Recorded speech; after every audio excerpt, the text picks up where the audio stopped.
আসসালামু আলাইকুম everyone, welcome to জান্নাত কুকিং চ্যানেল। আজ আমি নিয়ে এসেছি আরও নতুন একটি রেসিপি, যা অতি সহজে অল্প উপকরণে তৈরি করা যায়। আর আমার আজকের রেসিপি ময়দা আর চিনি দিয়ে মুচমুচে রসালো ফুল পিঠা। এই সুন্দর পিঠাগুলো কিভাবে তৈরি করেছি তা জানতে হলে ধৈর্য সহকারে আমার ফুল ভিডিওটি দেখতে হবে। তাহলে কথা না বাড়িয়ে রেসিপিতে চলে যাই। নিয়েছি একটি ডিম খোসা ছাড়িয়ে, নিয়েছি হাফ চামচ লবণ, 1 কাপ ময়দা,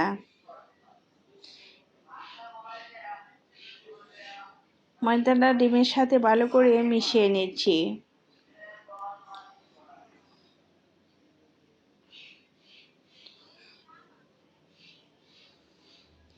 ভালো করে ময়দাটা মিশাতে হবে। এখন দিয়ে দিচ্ছি আরও 1 কাপ ময়দা। অল্প অল্প করে পানি দিয়ে ডোটা তৈরি করে নিচ্ছি। ভালো করে মথে নিতে হবে, না হলে ডোটা পারফেক্ট হবে না রুটি তৈরি করার জন্য। অল্প অল্প পানি দিয়ে ডোটা তৈরি করে নিচ্ছি। এখন ডোটা তৈরি করা হয়েছে, সাইডে রেখে দিয়েছি। অর্ধেক ডো নিয়ে একটা রুটি তৈরি করে নিচ্ছি।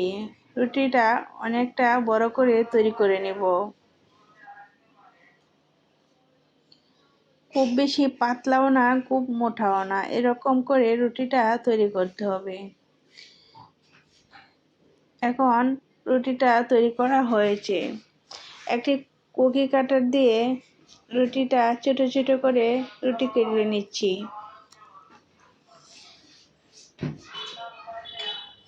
ছোট ছোট করে রুটিগুলো কাটা হয়ে এসেছে।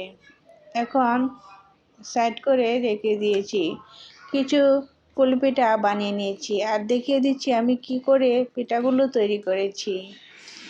3টি রুটি ব্যবহার করেছি একটি ফুল তৈরিতে।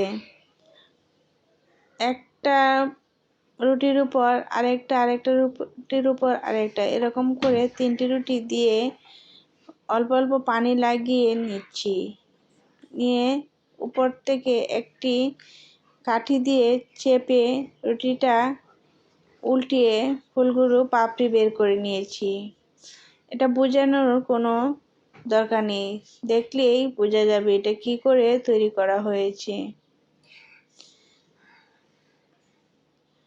খুব বেশি কঠিন জিনিস নয়, একটু খেয়াল করলেই বোঝা যাবে। অতি সহজে ফুলগুলো তৈরি করা হয়েছে। এখন সবগুলো পিঠা বানিয়ে নিয়েছি। শিরা তৈরি করার জন্য চুলায় একটি সসপ্যান বসিয়ে দিয়েছি। দিয়েছি 1.25 কাপ চিনি, 1/3 কাপ পানি। চিনিটা নাড়াচাড়া করে গলিয়ে নিচ্ছি। চুলার আঁচটা লোতে রেখেছি, লো থেকে একটু বাড়িয়ে রেখেছি। নাড়াচাড়া করে চিনিটা মিশিয়ে নিয়েছি। চিনির মধ্যে বলক এসেছে। বলক আসলে খুব বেশিক্ষণ রাখার দরকার নেই। হাত দিয়ে ধরলে যাতে কষকষ লাগে তখনই নামিয়ে নিতে হবে। শিরাটা তৈরি করা হয়েছে, চুলা থেকে নামিয়ে নিয়েছি। আর চুলায় একটি প্যান বসিয়ে দিয়েছি, পর্যাপ্ত পরিমাণ তেল দিয়েছি।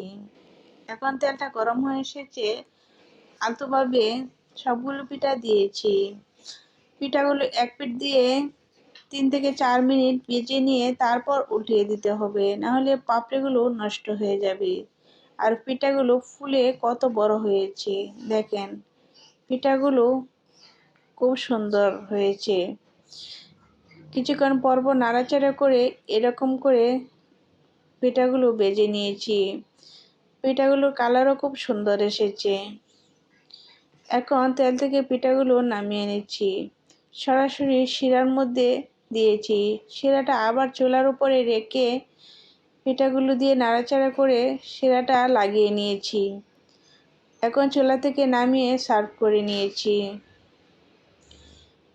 দেখেন পিঠাগুলো কত সুন্দর হয়েছে, একটা ভেঙে দেখাচ্ছি, কত সফট আর ক্রিস্পি হয়েছে।